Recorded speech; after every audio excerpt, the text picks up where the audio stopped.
No, I get at Ole Miss, at home against Texas A&M. I say if you split those games, if you go 2-1 after the first 3 weeks, you're gonna be 6-1 going at home against Alabama.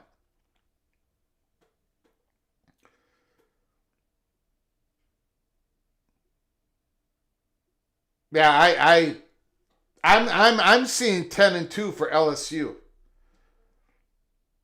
At the worst, I'm seeing 10-2 for LSU. And that means playoffs. Go Black 45, gifted membership to B. Maston. B. Maston, when you get an opportunity, please say thank you to Go Black 45 for his generosity. And both of you, once again, are knighted Cloak and Dagger.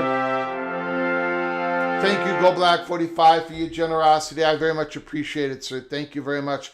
Maston, when you get an opportunity, please say thank you to Go Black 45 and go to our library of episodes. Watch all the episodes, including Early P, Cloak and Dagger, member-only episodes. We dropped one yesterday, number 63. Thank you, Go Black 45. Very much appreciate it. I know you're a little upset with me today because I've done some loving on LSU Tigers. But we'll be okay. We're gonna be okay. All right. Well, let me get to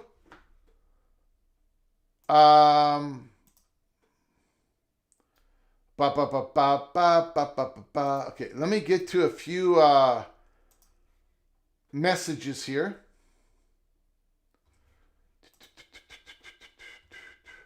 Again, we're talking a lot of football today.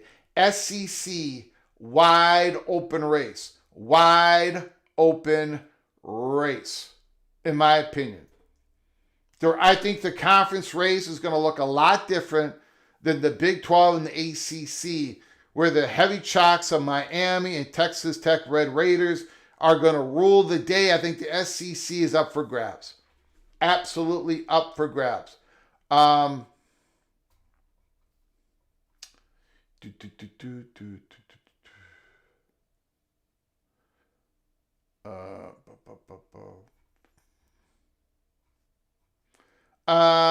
Can't go with that. PJ Fleck. This is the best coaching staff I've had in 10 years.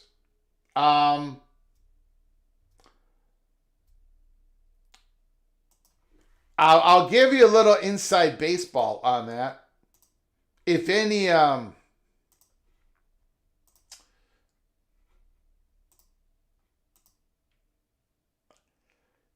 running back coach that we had for the Gophers last year, and I'm not going to name his name,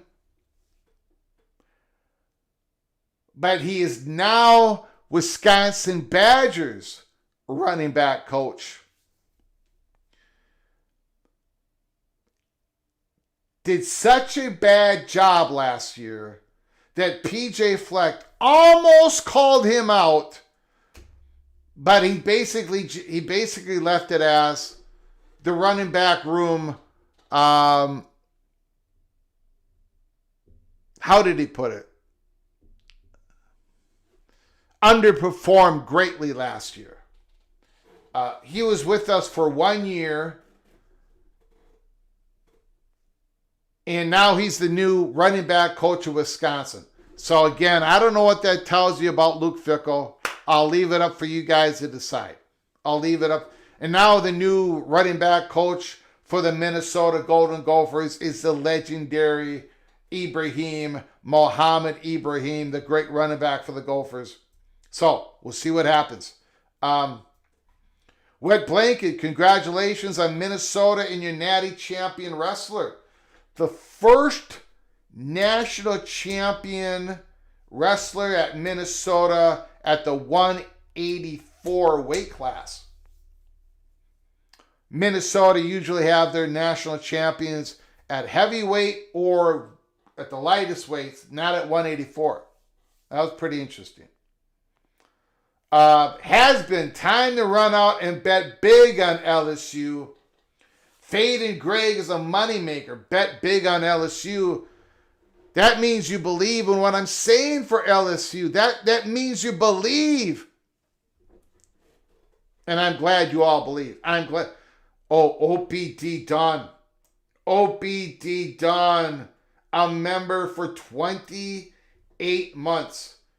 Upon further digging, Greg, those SCC drones were made by Vandy, but operated by Florida, so that would explain the internet outages when you talk SCC football. Made by Vanderbilt, but operated by Florida. Interesting. You are hereby knighted, OPD Don, Cloak, and Dagger. OPD Don, those drones flew over just recently. We're talking in the month of March. I can't give you the exact dates. March 9th to March 16th, something like that. That's 7 days.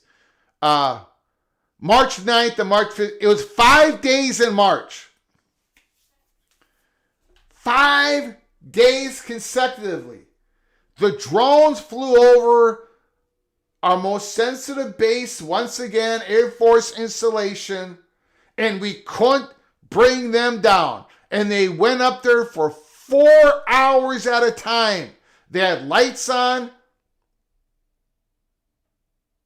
They're not ours. They're not ours. They're not Russian, for God's sakes. Who owns these drones? If it's Florida, if it's the Florida Gators and the Vanderbilt Commodores, well then they are about to rule the world. Don't you understand, Opie? Whoever owns those drones rules the world. We are in a lot of trouble. There better not be Badger drones. There better not be Badger drones. So we're going to have cheese coming at us from every single direction. The drones thank you so much, OPD Don. Thank you for your generosity. I appreciate it. The drones got the missing general, and now people are talking about the missing general. We've got missing scientists all over. They're all disappearing. All of them are disappearing like that.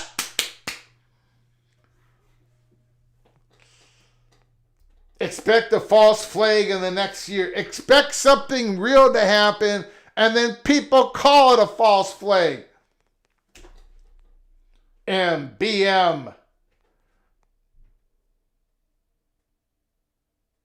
All right. Let's open up the phone lines. Is that all I've got? We did the... yeah, that's all I got. That is all I got. We got a nice, easy, simple show for March 23rd. The phone lines are now open. 763-260-1333. I will be coming out with our PATC way too early order of finish prediction for the Southeastern Conference. It will be coming out this week. So buckle up and brace for impact, because all of you know, if you really truly think about it, all of you know how I got it in the Big Ten. I completely nailed the Big Ten order of finish prediction.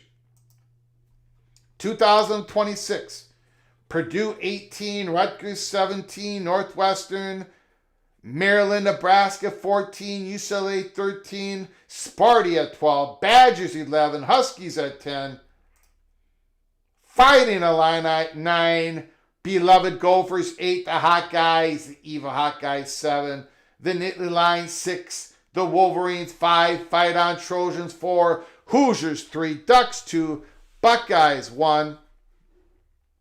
And we're going to be doing the same thing for the SEC later this week. Next week, ACC. The following week, the Big 12. The Big 12. Okay. Phone lines are open. If you call, the floor is yours. The floor will be absolutely yours. Anything you want to talk about.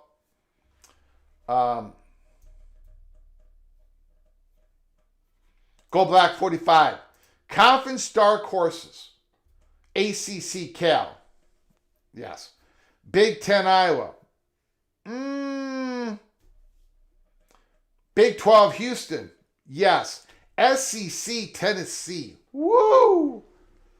All right. Now I don't know. Maybe George McIntyre is going to be really good this year. You know, he could be really good this year. He's an unknown.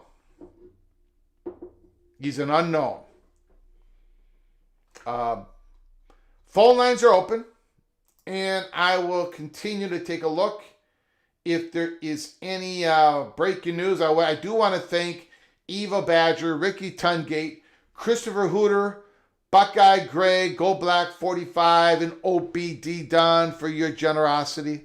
I very much appreciate it, helping us keep the lights on and growing the channel. Thank you guys so very much.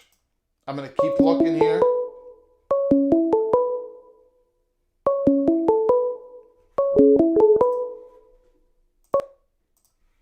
From Jeff Fuller.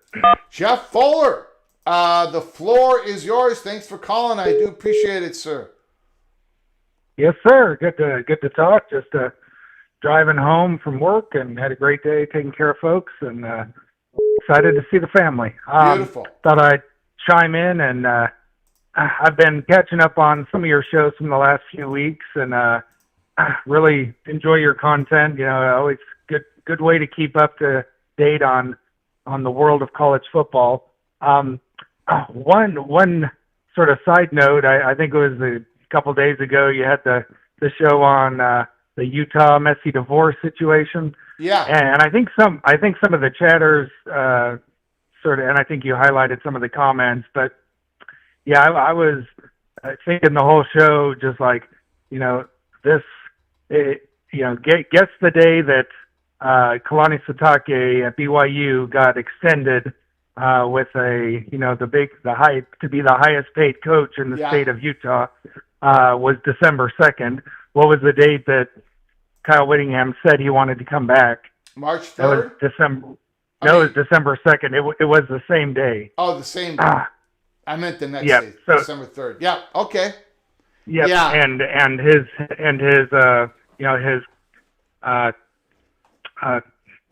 representative, why can't I remember the word right now? His agent presented the offer the next day, which would have made him, maybe $1 or $2 paid higher than Sitake with a bigger NIL budget. So the holy war pettiness, which we all partake of to some degree, it is. I don't think Kyle was going to be one-upped by one of his proteges that he helped, train on that Utah staff. So that was sort of an interesting situation. I know you sort of framed it as, well, he wanted to come back and just say, I'm going to ask for something I know you can't give me, then you're firing me. Maybe that was part of the calculus too, but I think it's. I just think if you're making $6.9 million and then you ask for $9 million, you didn't win the conference. And I'm not, he's done an incredible job. He's a great coach, all that stuff. But you jump from $6.9 million to $9 million, and when you're making $9 million, you're basically What's the phrase? You're a coach that's not going to be there any much longer. You're lame duck. You're lame duck. You're not going to pay a lame duck. You're not going to go from 6.9 to 9 million. Look, Scally, the new head coach of Utah, just signed a deal, and you let me know if I'm incorrect on this, but he signed the deal for $3.6 million. Why would Utah pay Whittingham a lame duck Whittingham $9 million? Of course they want to go with Scally for $3.6 million. I mean, so I do think I do think it Whittingham is knew it that is they were going to messy. say no. But go ahead. Yeah, it is messy, but it is interesting that the rivalry, the Holy War, was a factor in the timing and the amounts and everything. But that's just sort of interesting, and I think at this point, I think most Utah fans and BYU fans can agree on the sort of level of pettiness that Kyle Whittingham has brought to the rivalry. And a lot of that was ushered in by Urban Meyer, actually. But Kyle definitely extended it, and people on both sides are guilty. But that's what makes a rivalry. Yeah. Second point, you keep talking about SEC silo, and maybe it's coming. I don't get it. I don't understand it. I don't think there's more value as currently constituted, at least. And even with, I think most of the value adds, the ones that are going to bring your conference average up have already been added. I mean, Texas and Oklahoma were those two big dogs that could be added that brought up the average SEC team. I don't think there's a whole lot out there that's, I know they'll make plays for other reasons, for security, to expand their profile, to get more access to other students in other states, to fill up their enrollment. But I don't see where, in the current situation, if they go into a silo, or anyone goes into a silo, where the extra money comes from. Now if the Big Ten and SEC go in together and bring in Notre Dame and maybe a few other top brands, then that makes sense, where you have sort of an additive, almost monopoly on all the blue bloods and everything. That makes sense to me, where that would have more value. I hope that doesn't happen. I think most fans in the SEC and Big Ten hope that doesn't happen, but I could be wrong there. Or at least most people say they don't want that to happen. Maybe because it sort of sucks for people who get left out. But I think I would tell you, Jeff, and I say this as much as I possibly can. I definitely don't want it to happen, and I'm going to fight against it every step of the way. I think it would be horrific as a football fan. In regards to the main reason why the SEC, there's two things here. The argument that these conferences would not be able to bring in additions that would elevate everybody in the conference. That argument, and I'm not saying that you're incorrect or anything, but that argument has been used since 2010. I mean, I remember when people said, I had a lot of arguments with a lot of people when they said the Big Ten can't go more than 14 members because there's no way they could bring in more value for the conference. And I of course, I argued the opposite. Number one, we have to, at least when it comes to the Big Ten, maybe not the SEC, although I have my suspicion, but the Big Ten, I think we have to make sure that if the Big Ten does bring new additions to the conference, either by the traditional way, the traditional next transition, or because we go into our silos, I'm not a believer that these Big Ten additions are going to be coming in at full freight. Okay, I think there's a high potential that some of these schools could be coming in even lower than the Washington and Oregon thing. So then when you start thinking, oh, well, are they coming in? I mean, they probably would not be dragging down the Big Ten, at least from the beginning. And then you have 5-6 years of maturity. And now maybe you can make your argument that the conference would be less valuable for each school because you've grown it so big. The Buckeyes. Yeah, to your I think point, it's important. It's your important point, to choose wisely, though. yeah. I mean, you look at Maryland and Rutgers, and they've been in the Big Ten quite a while, Yeah. and they've had plenty of time to raise their profile, and But you could they argue did, that yeah. they're both worse now But than they they they had been. did bring in a whole bunch of they did bring in money though.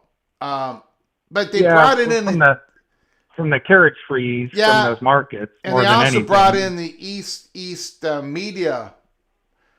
They did something that Brett Yormark wants to do with the Big 12. Get UConn and get the New York to get media. more to get more media exposure. There's more ways to skin a cat than just one way on it. But the point that I was getting to is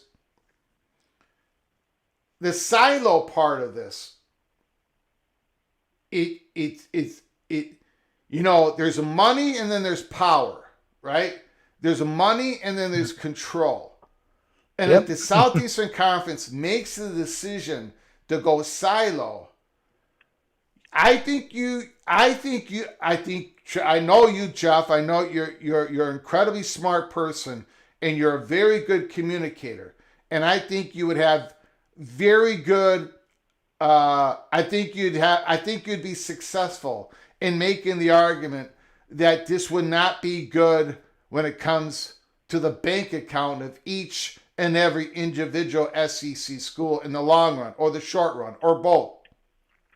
Mm-hmm. But the power part, I think the SEC, the ability, their beliefs, and I don't know if it would work out, but the ability for them to make their own rules, to govern their own rules, to enforce their own rules, and their perception that it might give them some antitrust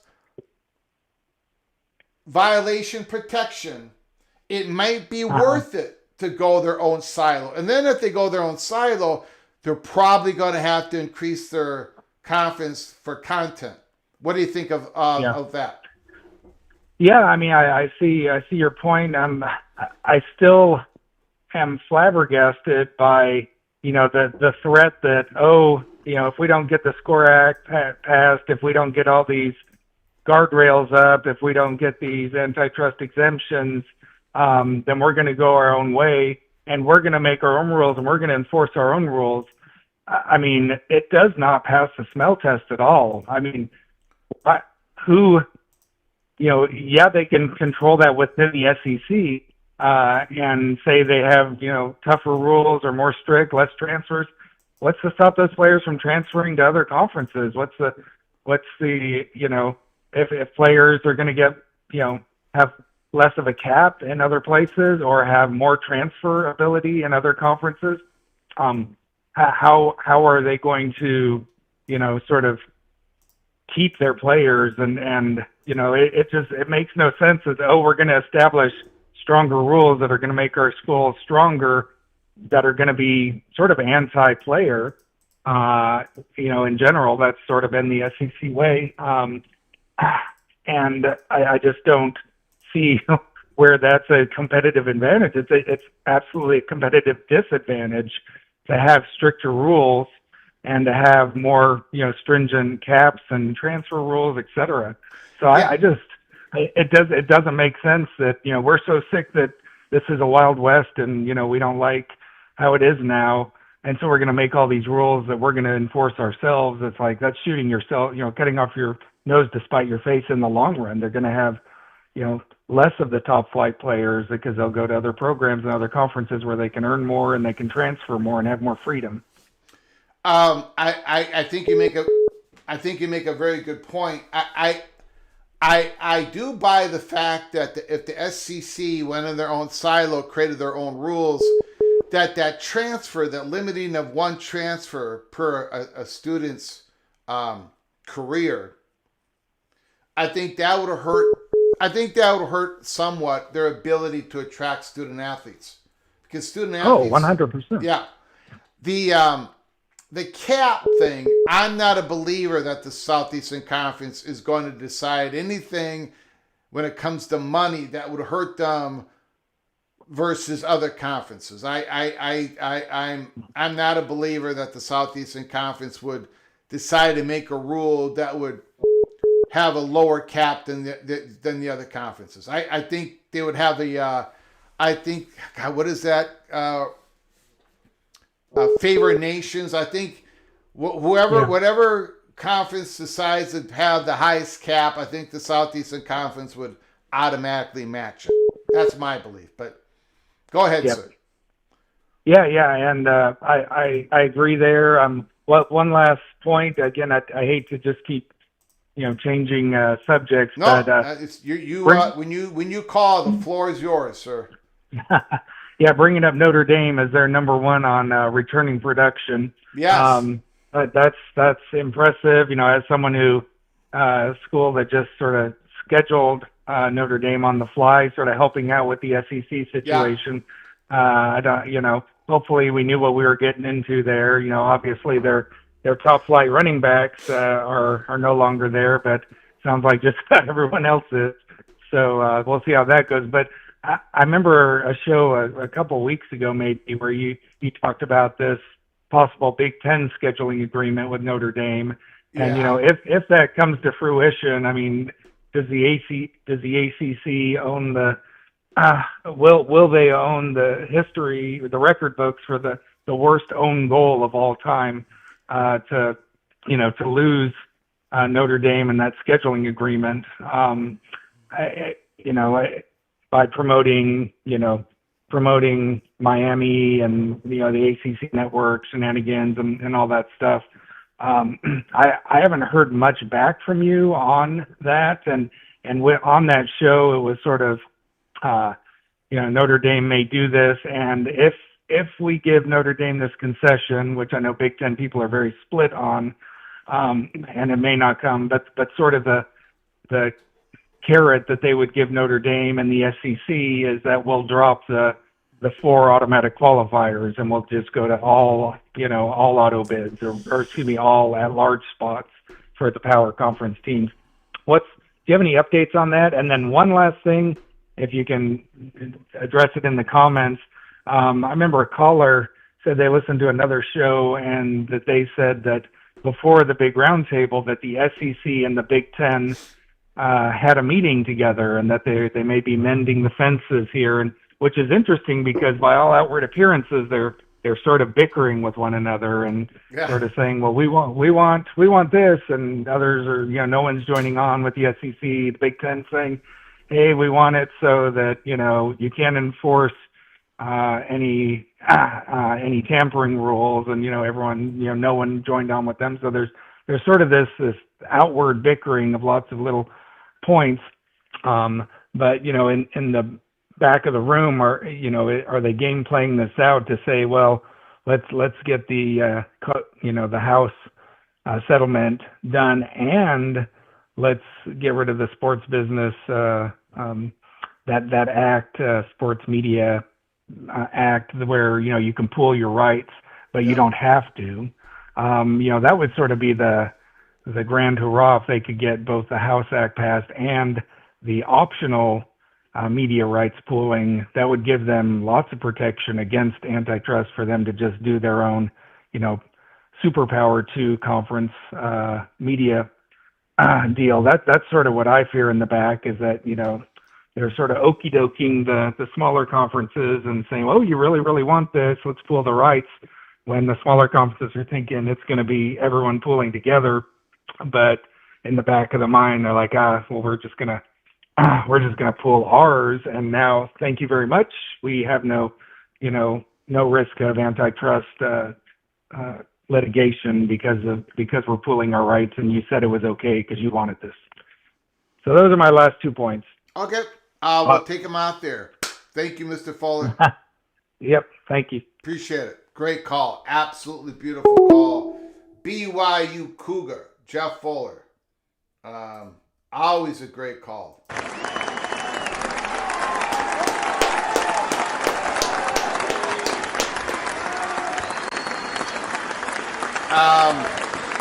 Yeah, absolutely brilliant caller, Jeff Fuller. Hold on 1 second. From All right. Rick, can you hold on for a moment, please? You bet. I just want to make the comments off Jeff Fuller's comments. Yeah, I haven't heard anything more about the Notre Dame scheduling, switching the scheduling from ACC, Big Ten. I'm getting an echo, Rick.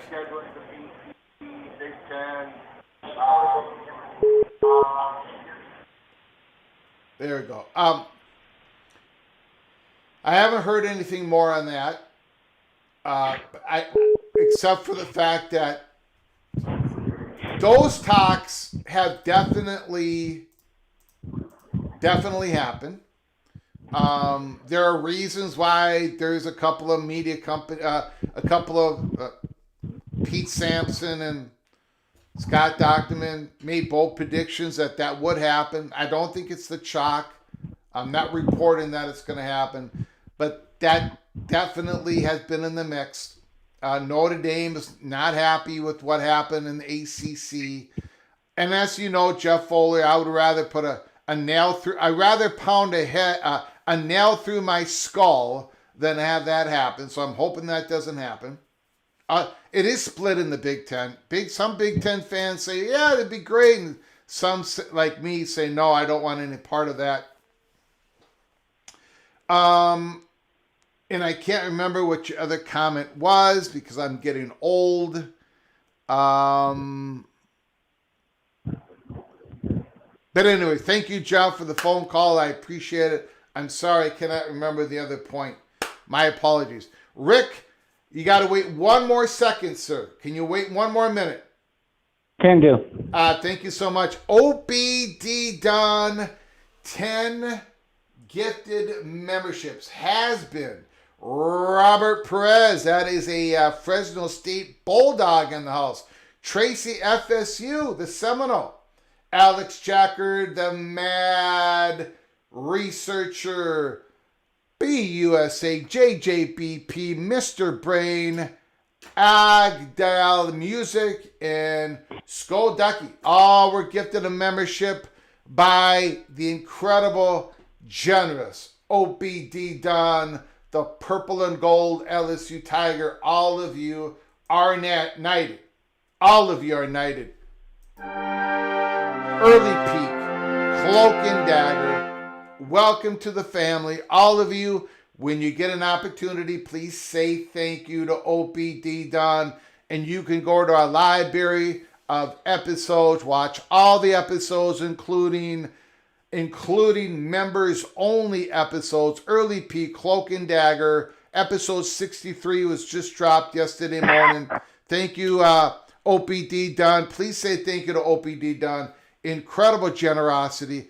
Thank you, OP, for everything you have done for this channel. I am very humbled by your kindness. Thank you, sir. Rick, I'm very thankful for your patience. I really am. The floor is yours.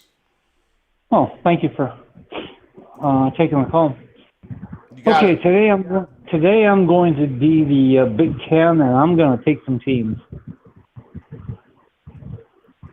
I'm sorry, what was that? Today I'm the Big Ten. I am the Big Ten, and I'm taking teams. Got it. Today I'm taking Virginia because they want to be in the Big Ten. And that gives the Big Ten the state, the great Commonwealth of Virginia. Then I'm taking Georgia Tech because they want to be in the Big Ten. And that gives me Atlanta and the great state of Georgia. Then I'm taking Miami because they want to be in the Big Ten. And that gives me the state of Florida. And then I'm getting Duke on the cheap. And that gives me the state of North Carolina. 4 beautiful, brand new states into the mighty Big Ten, the national brand Big Ten. All right, name the schools real quick again. Virginia, Georgia Tech, Miami, Duke. All right. Does that now that would, if all that would be paid for, that would tickle the fancy of the Big Ten presidents, no question about it. But does that give enough to the future of Big Ten athletics, enough brand power? Does that increase? Does a media company, future media companies, would that blend satisfy the Big Ten media companies? Well, certainly Miami and Atlanta are everything they want. Entering North Carolina when you're not there is a nice pickup. Virginia, maybe not, but it doesn't matter. The Big Ten is going to take Virginia. That's all done. It doesn't. Well, I don't think anything's all done, but I think I still think. You know what? I'll talk about it after our phone call. Go ahead, Rick. Let me move along. Yeah. So, in Rick's mind, that's all done, and there are now 22 teams. Yep.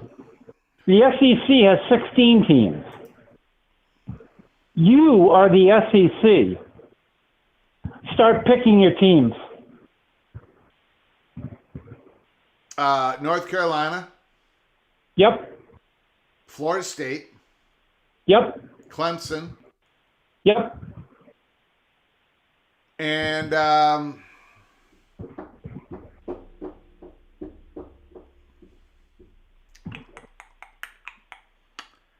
I don't know.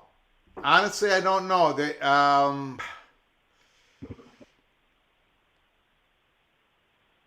I think maybe some.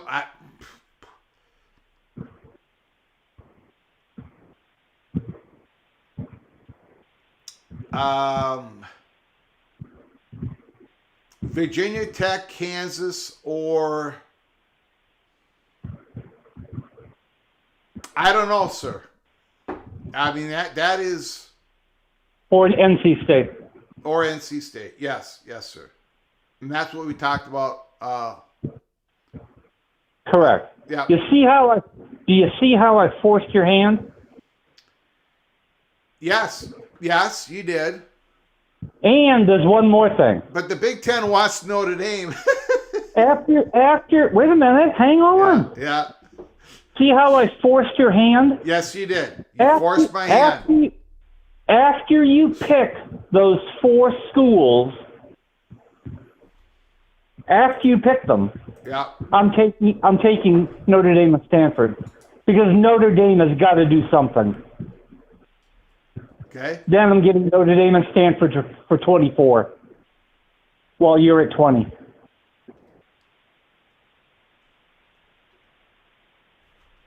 Okay. I mean, you're either on something or onto something, Rick. Well, I think the problem is, and it's been driving me nuts for a year, is they always wait. They always wait, the Big Ten. And I just hate it. Yep, They're waiting for the SEC. Don't wait for the SEC. Make that happen. Force the SEC's hand, and then pick up the scraps. And those are mighty nice, a couple of scraps. Yeah. Because it makes all those West Coast schools in the Big Ten happy to have Stanford. Notre Dame loves playing Stanford. Mm-hmm. Notre Dame's gonna have a home if the Big Ten is at 22 and the SEC is at 20. Mm-hmm. I'm begging for them to go on the offense instead of playing defense. Okay, thanks. You got it, buddy. Appreciate it. Thanks for the phone call. Thanks for the phone call.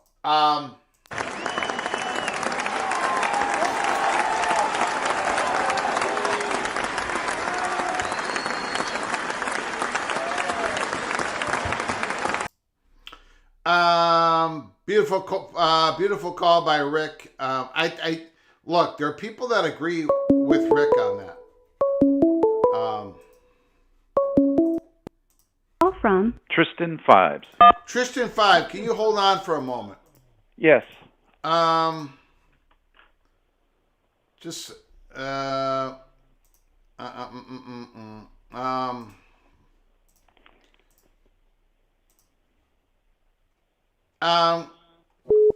there are still people that can't.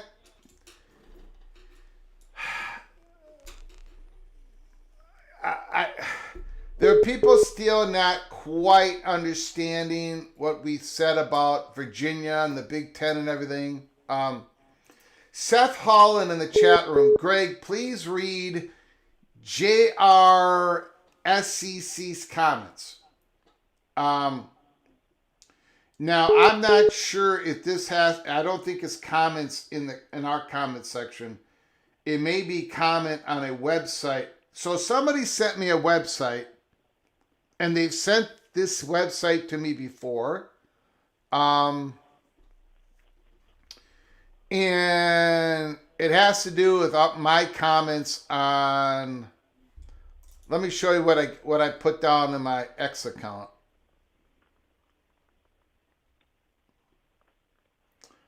And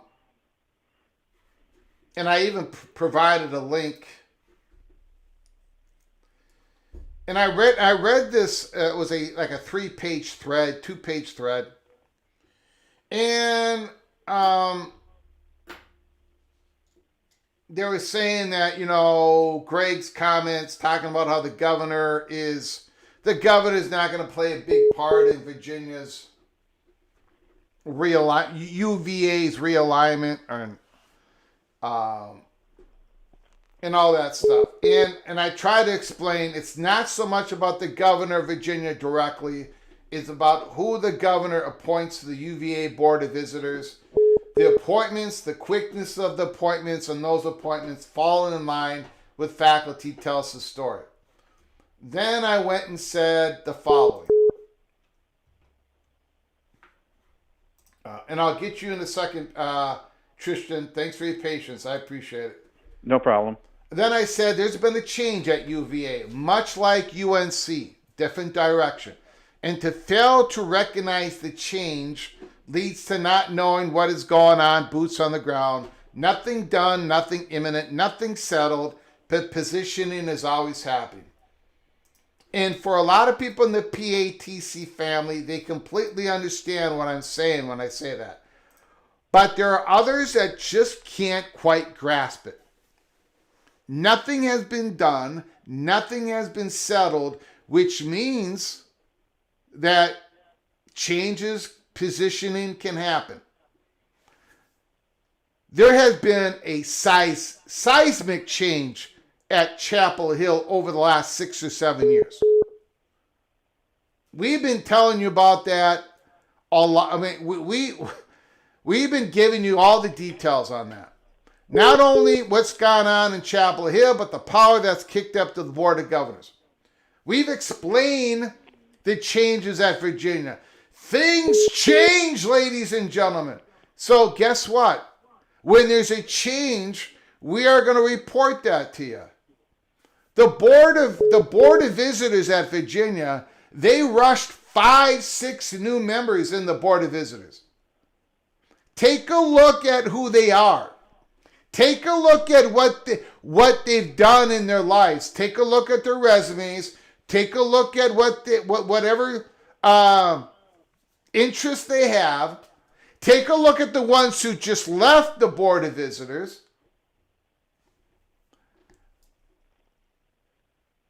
For Virginia, for the Southeastern Conference, to be able to get Virginia, the Board of Visitors are going to have to give the support to the president, and this is a permanent president of Virginia, but not really a permanent president of Virginia. This guy's not going to be around if they go in the next conference realignment. This guy's not going to be, that's a whole nother story.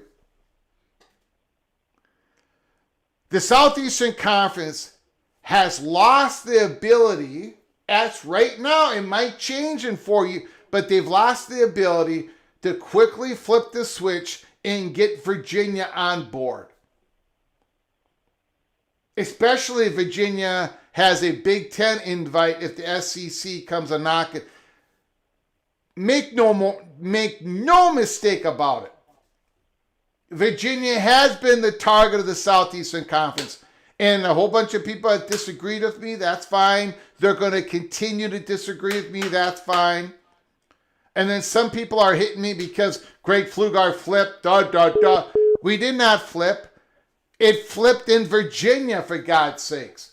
Things do not remain the same, especially when nothing has been done, nothing has been settled. I swear to you, there seems to be about 10% of the population out there that do not understand the difference between speculation and a report. A lot of what we've been doing, we've been speculating. Some of it we've been reporting to you. And one of the reports to you all have been that nothing has been done, nothing has been settled, nothing is imminent. But what has constantly been going on is positioning. People talking all the time. Valuations all the time. And those valuations, they change. Schools are shooting for AAU for 2027. People are people are positioning their different research. Look what Florida State and Tallahassee's been. Things do not stay the same. So I'm sorry for the people on that website, by the way, who dragged me over the coals, JRSCC. Go take a look at your live. Go take a look. You dragged me over the coals when we reported that USC was going to the Big Ten. They were talking to the Big Ten. When that website dragged me over the coals when I said Oregon and Washington were coming next. When we reported that the Pac-12 was in trouble and that Colorado at the center of the stage. You've got to get it right, how do you say it? JRSCC. To get it right, you've got to understand the boots on the ground. What is happening on the ground? They even have a chance of getting any of this right. And that can change in a moment. On a flip of that can change. So you've got to stay on top of it. Virginia is, for those, I understand why people said Virginia was going to end up in the SEC. And they still could, by the way. That was my prediction. Prediction, not a report, a prediction. And I had a 1% chance of getting it right. It's a prediction because there's so many more variables still out there and it's not close, it's not done, nothing is settled. I understand those who said Virginia to the SEC. I was one of them.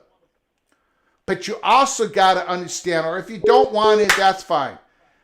Things have changed in Virginia. You know, North Carolina, we talked about it before. We were talking about what Kevin Gusowich was going through at Chapel Hill. We talked about the rock fight at North Carolina before anybody else thought it was even worth talking about, because we knew it was worth talking about. Because it was changing. The boots on the ground at Chapel Hill was changing. And you have to know that it isn't about,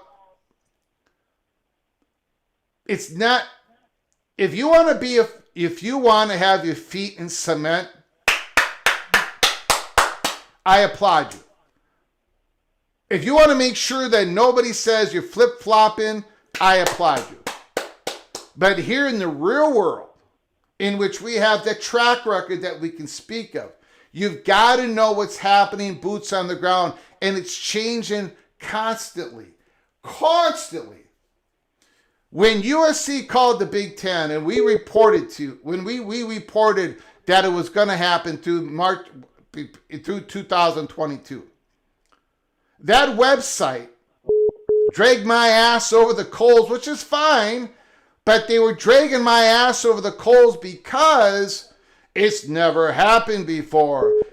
California's too far out. It ain't gonna happen. Blah, blah, blah. In other words, things change. The Big Ten was gonna become a national conference. I hope that I don't know. I don't know what the comments were directed to me. I probably, unless somebody sends me a link directly, I'm probably not going to read them. But again, I mean, people are so stuck. Like, they think something is going to happen.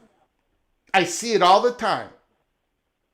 And it's fine to think whatever you want to think. But they're stuck to that. They're stuck to that one idea. And they're not paying attention to all the changes that are constantly happening.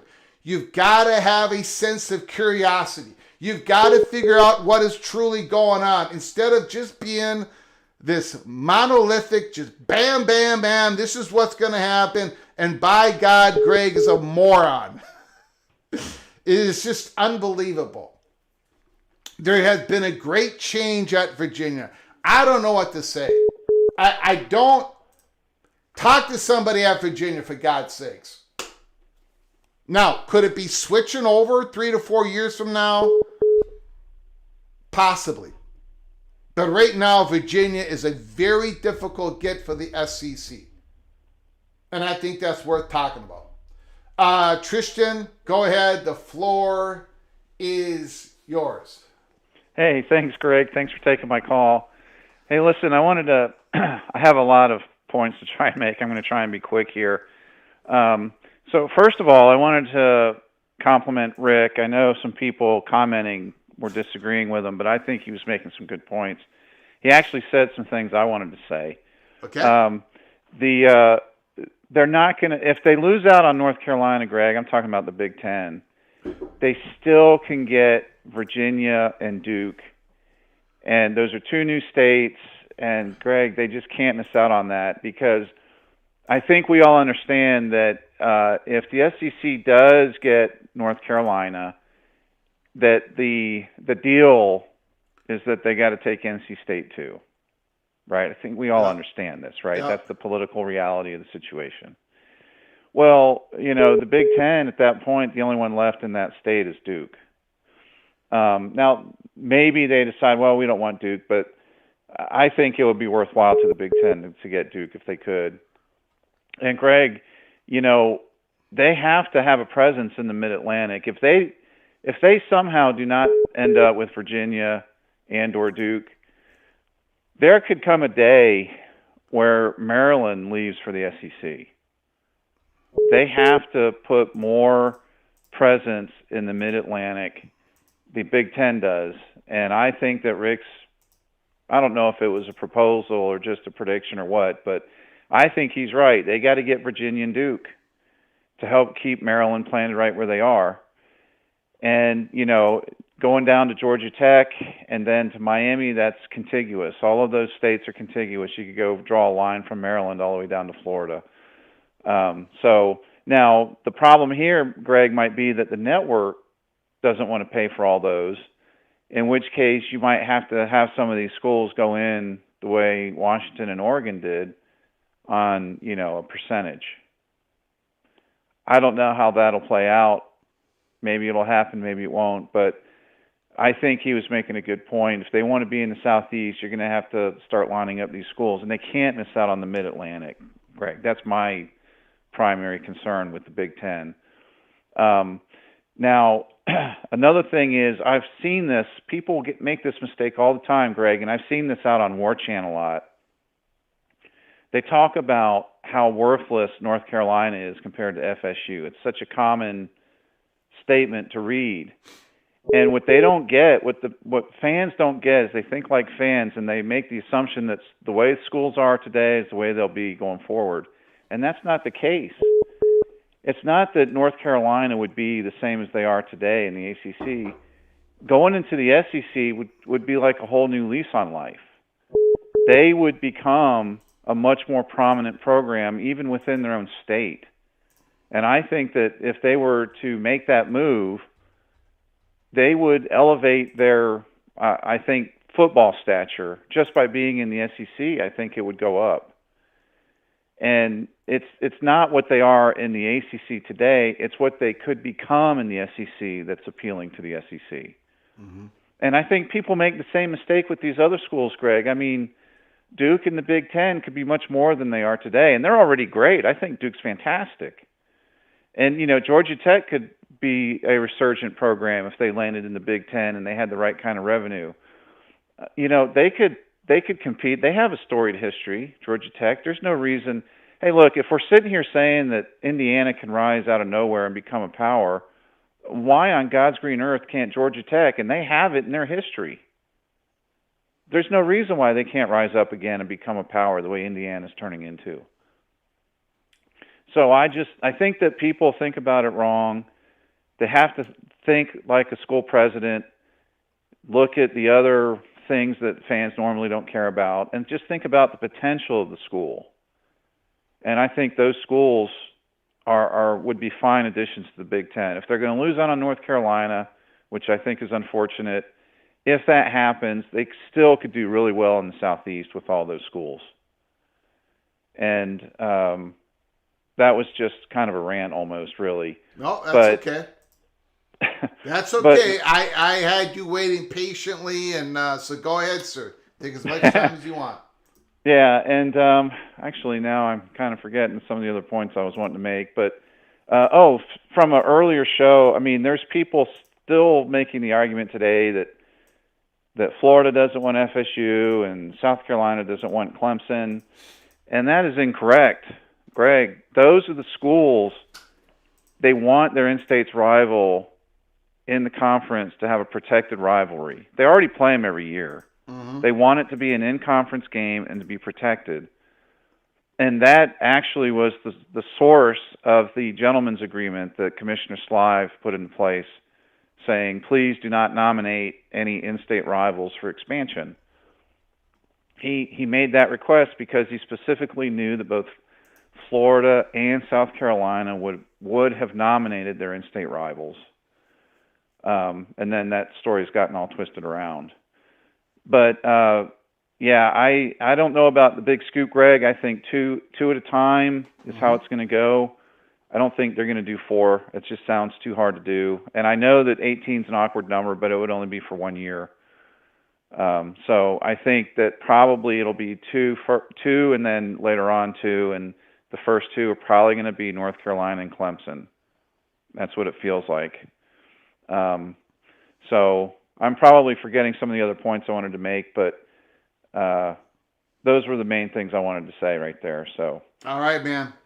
I appreciate your show, Greg. Keep up the good work. You got it, buddy. Tristan, I appreciate your call, sir. Thank you for your patience. Thank you very much. No problem. You Appreciate take care. It. Great call.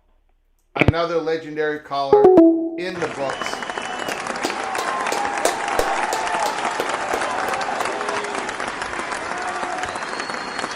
A lot of great comments. Caden, the diesel freak, thank you for your $1 holler. Thank you so much for your generosity. I appreciate it, sir. Very much appreciate it. Greg, did he refer you as the Carnival Barker? No. Well, he might have. That was Kazano out west in Oregon. Kazano referred me to as a Carnival Barker because I was reporting that the Pac-12 was in a whole lot of trouble, and the shock was that the Big 12 was going to successfully poach, and I named the 4 schools, and it happened, and I never heard from Kazano again. I have no problem with anybody disagreeing with me. I disagree with me at times. But, he threw an elbow and he missed. So, I don't really cover his articles anymore. I kind of figured out what that was. I kind of figured out the value of those articles, and I just don't want to cover it. First of all, they're not entertaining. They're not informative. They're not accurate. So I haven't listened to a word he said since then. Okay, so let me, first of all, again, let me thank everybody who's donated to this program. The Evil Badger, Ricky Tungate, Christopher Hooter, Buckeye Greg, Go Black 45, Opie, D Don, and Caden, the Diesel Freak. I want to thank all of you for donating. We're going to leave now. We've been on the air for over 2 hours. 2 hours and 15 minutes. Man, we were going to do a little show here on Monday, March 23rd, but it became an epic one. I want to thank all of you for joining us. Again, before you leave, subscribe to the channel, ring the notification bell, share the video, and all that stuff. Thank you so very much. Again, make sure you get yourself notified as we come on live tomorrow, Tuesday, March 24th. We still got a little bit more to talk about in the SEC. We're going to be doing our way too early order of finish prediction for the Southeastern Conference and all the breaking news that's going to be coming down the chute this third glorious week in this glorious month of March, the start of spring football. Until next time, from all of us at PATC, to all of you, please, you all take great care of each other. And as always, God, family, Golden Gophers.